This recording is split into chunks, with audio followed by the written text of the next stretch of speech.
같이 묵상할 하나님의 말씀은 사무엘하 5장 1절에서 12절까지 말씀입니다. 이스라엘의 왕 사울이 죽습니다. 그리고 다윗은 유다 지파에 의해서 왕으로 추대가 됩니다. 그리고 오늘 본문은요, 이스라엘 온 지파 사람들이 다윗을 왕으로 추대하는 내용을 기록한 부분입니다.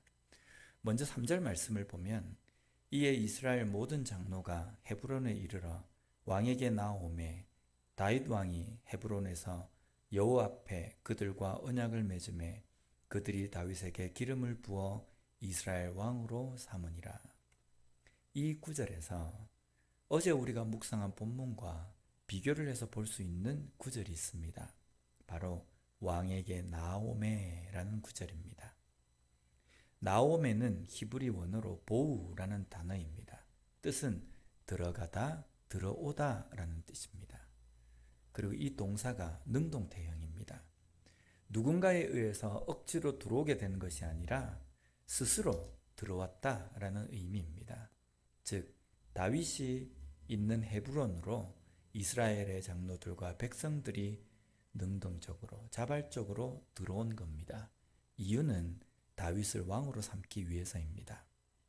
사람들이 다윗을 인정하고 그를 왕으로 삼기 위해서 직접 다윗에게 온 것입니다. 어제 우리가 묵상한 본문에는 고라당 사건이 나옵니다. 거기에서 고라당이 여러 사람들을 선동해서 자기 편으로 만들 때에 자기가 붙잡다, 택하다 라는 표현을 사용했지 않습니까? 그 장면과는 분명히 대조되는 장면이라는 겁니다. 우리의 삶이 다른 사람에게 인정받는 삶이 되어야 한다는 겁니다.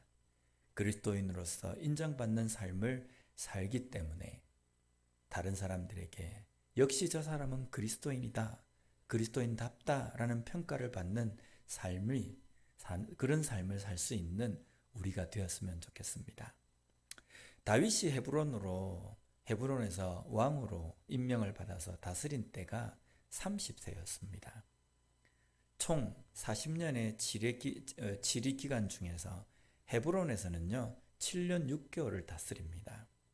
그리고 더 중요한 것은 다윗이 사울을 피해서 도망다닌 도피 생활을 약 15년 정도로 한 것으로 추정합니다.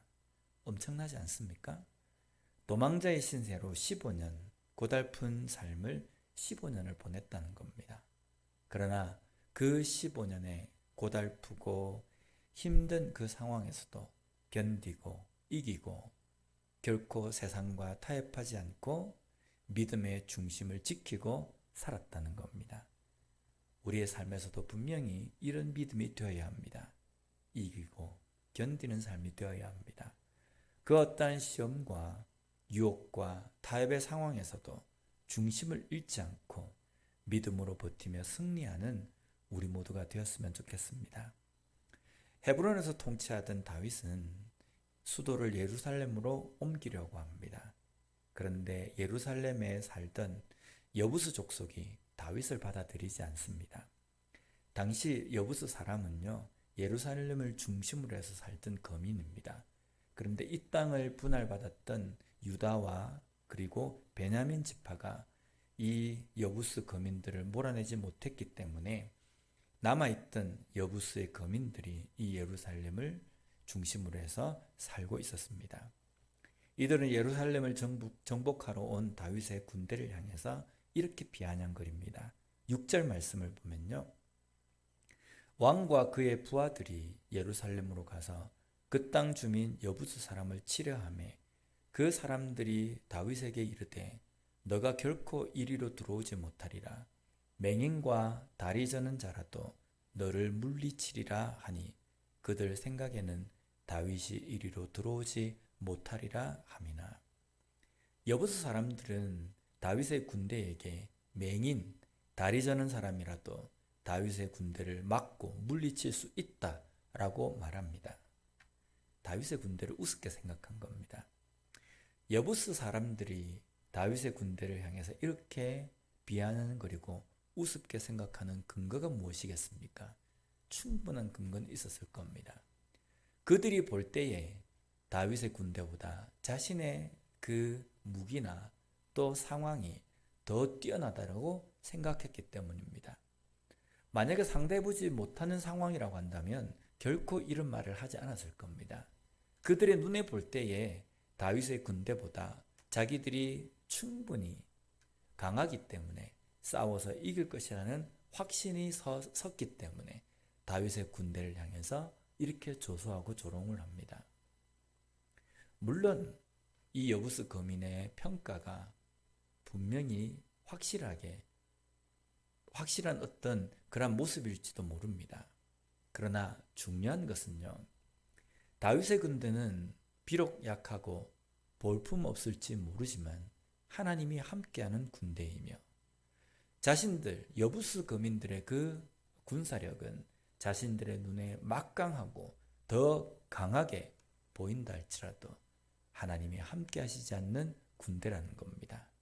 그 두 군대의 싸움의 결과는 어떻겠습니까? 하나님이 함께한 다윗의 군대가 승리를 합니다. 오늘날 우리의 삶도 마찬가지입니다. 우리의 인생, 우리의 삶을 전쟁으로 비유하지 않습니까? 전쟁은 결코 군사력의 뛰어남과 군사력의 강함에 있지 않습니다. 전쟁의 승리는 하나님의 손에 달려 있다는 겁니다. 그러기에 우리는 우리의 상황을 보고 내가 평가하고 내가 어떠한 결단을 내리는 것이 아니라 나의 형편을 이렇다 할지라도 하나님이 나와 함께 하신다고 한다면 내가 이 상황 가운데서 승리할 수 있다라는 그 믿음의 확신을 가지고 살아가는 것이 필요하다는 겁니다. 오늘 우리의 삶 속에서도 나의 형편과 나의 상황만을 보면 실패할 것 같고 주저앉아 있을 수밖에 없는 상황일지도 모릅니다. 그러나 중요한 것은 나의 삶에 그러한 연약한 삶 가운데 하나님이 함께 하신다고 한다면 나는 견디고 이길 수 있으며 반드시 승리할 수 있다라는 그러한 믿음의 확신을 가지고 오늘 이 하루의 삶을 살아갈 수 있는 우리 모두가 되었으면 좋겠습니다. 기도하겠습니다. 하나님 감사합니다. 오늘 다윗의 그 모습을 통하여서 다시 한번 우리의 삶을 돌아보게 됩니다.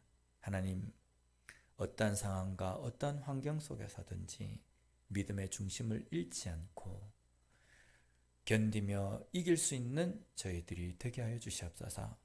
비록 나의 형편을 볼 때에는 가망이 보이지 않고 가능성이 보이지 않는다 할지라도 하나님이 함께 하신다고 하면 약한 가운데 나는 강해질 수 있으며 패할 수밖에 없는 상황 가운데서도 승리할 수 있다라는 그 믿음을 가지고 살아갈 수 있는 우리 모두가 되게 하여 주시옵소서. 오늘 하루도 우리에게 주신 삶의 전쟁, 영적인 전쟁 가운데서 하나님의 말씀 붙들고 승리할 수 있는 우리 모두가 되게 하여 주시옵소서.